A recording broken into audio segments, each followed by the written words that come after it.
1.7 million people. That is the record-shattering number of illegal immigrants detained along our southern border in just the last 12 months. In 1 year, 1.7 million people tried to take advantage of the Biden administration's intentionally unsecure border and come here illegally. This is the most ever recorded. Mr. President, there are 11 states whose populations are smaller than 1.7 million. Of the 1.7 million, more than 1 million were single adults. That is nearly 2/3, not family units, not unaccompanied children, but adults on their own. In many cases, this is not about escaping disaster or persecution. This is about wanting a better job in America. It's less about emergency refugees and more about economics. Legal immigration in pursuit of a better future is a core part of our country. It reflects our values and it makes us stronger. We're a generous country that wants to welcome ambitious new Americans who come here the right way.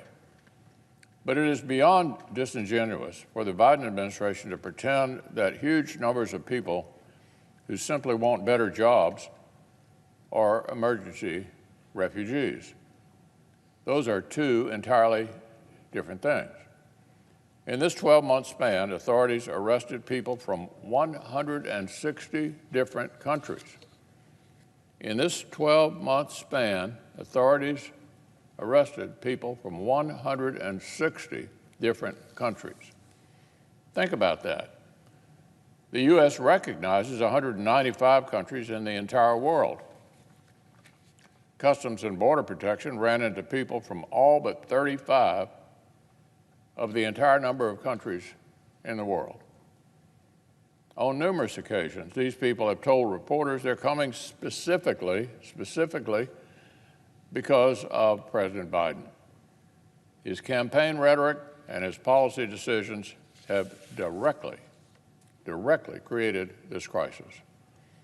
Late last December, about a month before the president took office, he literally said the last thing we need would be if his administration pursued policy changes that caused us to, quote, end up with 2 million people on our border, end quote. That was the president last December.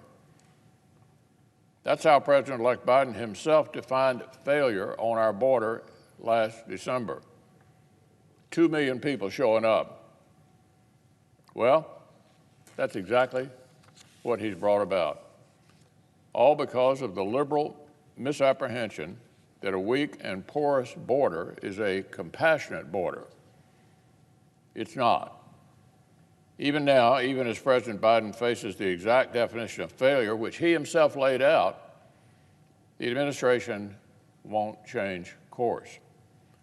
A few weeks ago, Secretary Mayorkas released radical new guidance that essentially tries to create amnesty by executive fiat. This Mayorkas memo told ICE that now being in the country illegally, quote, should not alone be the basis, end quote, for making arrests. A baseline policy of no enforcement with exceptions for certain extenuating circumstances. Last week, before the Judiciary Committee, under questioning from Senator Cornyn, even the president's own nominee to CBP had to admit that non-enforcement policies are a magnet that make the problem worse. Even before the new Mayorkas memo, over the whole last 12 months, immigration arrests in the interior of the country fell to their lowest level in more than a decade.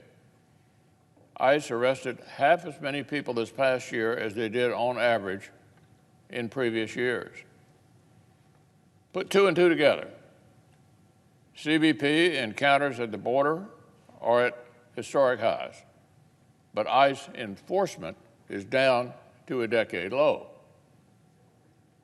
Encounters at the border at a historic high, but enforcement down to a decade low.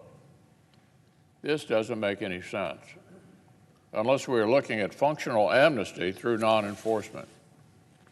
But even now, Democrats keep pushing more new policies to incentivize illegal immigration. Their next reckless taxing and spending spree proposes to double down on Democrats' new monthly welfare deposits that can flow directly to people who are here illegally.